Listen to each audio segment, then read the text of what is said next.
چوتھے امام علی ہیں لقب زین العابدین، کہتے ہیں جن کو سید سجاد مومنین، اور ایک لقب ہے عابد۔ اعوذ باللہ من الشیطان اللعین الرجیم، بسم اللہ الرحمن الرحیم، اللہم صلی علی محمد وآل محمد وعجل فرجہم۔ تمام تعریفیں، تمام حمد و ثنا اس مالک کائنات کے لیے کہ جو ہم سب کا رب ہے، یقیناً وہ پروردگار عالم جو عالمین کا رب ہے، وہ خداوند عالم کہ جس نے ایک عظیم مقصد کے ماتحت ہم انسانوں کو اس دنیا میں بھیجا۔ وہ مقصد اس اللہ کی عبادت کا ہے۔ بے شک خدا چاہتا ہے کہ اس کی عبادت کے ذریعے انسان سرخرو ہو جائے، اس کی قربت کو حاصل کرے۔ یہی وجہ تھی کہ خداوند عالم نے انبیاء کرام، ائمہ طاہرین کو ہمارے لیے اس طرح سے بھیجا کہ وہ ہمیں خدا کی عبادت کی راہ پر لے آئیں۔ اگر بات عبادت کی ہو تو اس عظیم ہستی کو کیسے فراموش کیا جا سکتا ہے کہ جو عبادت گزاروں کی زینت کہلائے۔ وہ عظیم ہستی کہ جسے اللہ نے وہ لقب عطا فرمایا کہ جس لقب کے ذریعے قیامت میں بھی انہیں پکارا جائے گا، یعنی کہ ہمارے چوتھے امام علی ابن الحسین علیہ السلام۔ آپ کا ایک مشہور لقب زین العابدین بھی ہے، یعنی عبادت گزاروں کی زینت۔ میرے مولا، میرے آقا کی کیا شان ہے کہ عبادتوں کی زینت آپ کہلائے ہیں، اور کیوں نہ ہو۔ عبادت کا یہ عالم تھا آپ کے کہ بارہا بہت سی روایتیں ملتی ہیں، بہت سی مثالیں ملتی ہیں تاریخ میں آپ کی زندگی کے حوالے سے، جن میں سے چند کو بھی اگر ہم جانیں تو یقیناً بہترین ہمارے لیے درس ہے، سبق ہے کہ ایسے حالات میں بھی عبادت کو آپ نے کبھی ترک نہ کیا۔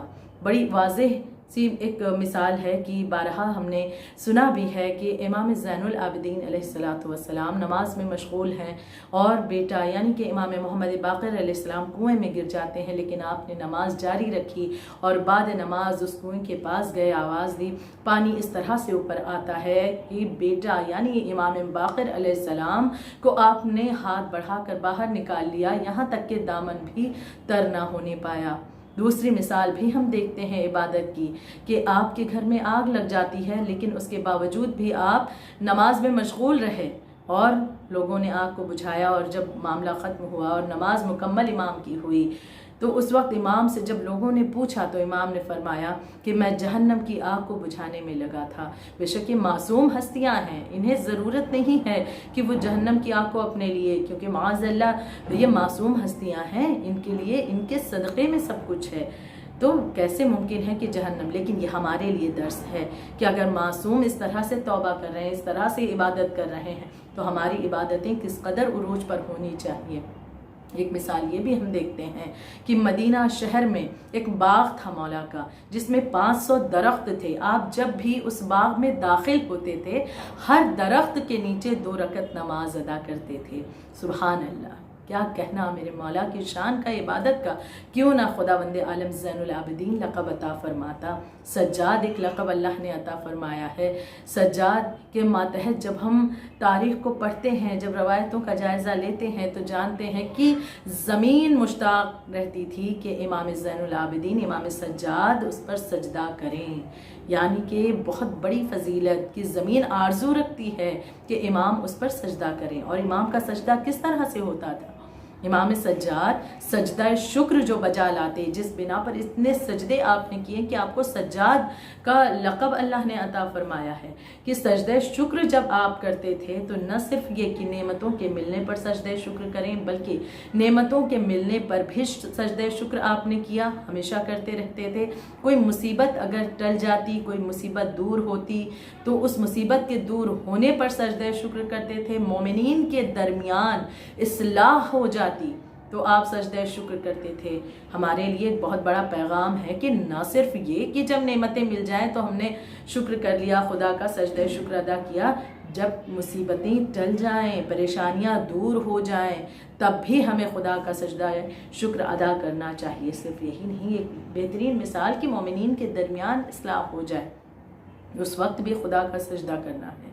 بے شک یہ فلسفہ سجدہ شکر کا کس نے سکھایا؟ اس عظیم ہستی نے جنہیں اللہ نے لقب سجاد عطا فرمایا۔ اخلاقی اعتبار سے اگر ہم دیکھیں، اخلاق اس قدر اعلیٰ تھا آپ کا کہ اگر کوئی طالب علم آپ کے سامنے آتا تو آپ اس کی عظمت میں اٹھ کھڑے ہوتے تھے، اور آپ یہ کہتے، آپ یہ فرماتے کہ یہ شیوا میرے جد کا رہا ہے، یعنی رسول خدا حضرت محمد مصطفیٰ کا، کہ آپ علم سے اتنی محبت کرتے تھے، علم کی اتنی اہمیت تھی آپ کی نگاہ میں کہ آپ اس انداز سے جب طالب علم کو دیکھتے اٹھ کھڑے ہوتے۔ آج ان لوگوں کے لیے پیغام ہے کہ جو لوگوں کی مال و دولت کو دیکھ کر تو انہیں عزت دیتے ہیں، لیکن کوئی طالب علم اگر وہ غریب ہے یا کوئی عالم اگر وہ غریب ہے تو اسے پست یا حقیر اور انفیریئر سمجھتے ہیں، کم تر جانتے ہیں، جبکہ اس کا مقام بہت بلند ہے۔ صرف یہی نہیں، ہم دیکھتے ہیں کہ اخلاقی اعتبار سے کہ امام سجاد کے در پر اگر کوئی سائل آ جاتا تو اس سائل کے ساتھ بہت ہی خوش مزاجی کے ساتھ اس سے ملتے، اس کا استقبال کرتے اور خوش ہو کر یہ جملے کہتے تھے کہ یہ وہ شخص آیا ہے کہ جو میرے مال کو دنیا سے آخرت میں لے جائے گا، اور اس کی یہ کوئی اجرت بھی نہیں لیتا، میں نے اسے جو دیا ہے مال یہ آخرت تک پہنچا دیتا ہے، اس کی کوئی مزدوری نہیں لیتا، کوئی اجرت نہیں لیتا۔ بے شک اخلاق بہت ہی اعلیٰ پیمانے کا آپ کا اللہ نے عطا فرمایا، سجدے ہوں، عبادت ہوں، اخلاق ہوں، ہر لحاظ سے، یہاں تک کہ شجاعت۔ لوگ کہتے ہیں کہ امام کی شجاعت کے اعتبار سے مثالیں نہیں ملتی، کیوں نہیں ملتی؟ ہم تاریخ کا جائزہ لیں، غور و فکر تک تو کریں۔ امام زین العابدین علیہ السلام بہترین شجاع ترین شخصیت کا نام ہے کہ شجاعت کے معنی فقط یہ نہیں ہے کہ میدان میں آ کر کے صرف لڑ لینا، تلوار اٹھا لینا، صرف اسی کا نام شجاعت نہیں ہے، بلکہ ایسا معرکہ کہ جہاں پر انسان کو صبر کرنا ہے، ضبط کرنا ہے، یہ بھی ایک بہت بڑی بہادری ہے۔ بے شک صبر کا ایک حصہ ہے، ایک شجاعت کا حصہ ہے صبر، اور انسان صبر اس وقت کرتا ہے جب وہ اندر سے مضبوط ہوتا ہے۔ امام نے ان مواقع پر صبر کر کے دکھایا ہے جہاں پر بڑا مشکل تھا، بلکہ یوں کہا جائے کہ جہاں پر دشوار تھا صبر کرنا وہاں پر شکر بھی کیا ہے امام زین العابدین علیہ السلام نے۔ بے شک آپ کی ذات گرامی ایک مکمل درسگاہ ہمارے لیے ہے، عبادتوں کے اعتبار سے، اخلاقی اعتبار سے، شجاعت کے اعتبار سے، یا مومن کا اسلحہ، وہ ہتھیار جو کہ جس کے ذریعے وہ اپنی تمام مصیبتوں سے لڑ سکتا ہے، یعنی کہ دعا مومن کا ہتھیار ہے، اسلحہ ہے، اور اس میں بھی ہمیں امام سجاد نے بہترین رہنمائی فرمائی ہے۔ صحیفہ کاملہ کے ذریعے امام زین العابدین علیہ السلام نے نایاب تحفہ ہمیں عطا فرمایا ہے۔ بے شک پروردگار عالم ہماری توفیقات میں اضافہ کرے کہ اپنے امام کے نقش قدم پر چلنے کی زیادہ سے زیادہ ہم کوشش کریں۔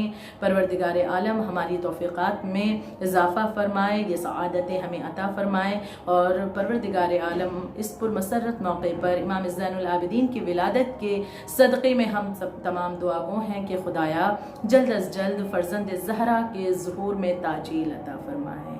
صدق اللہ العلی العظیم۔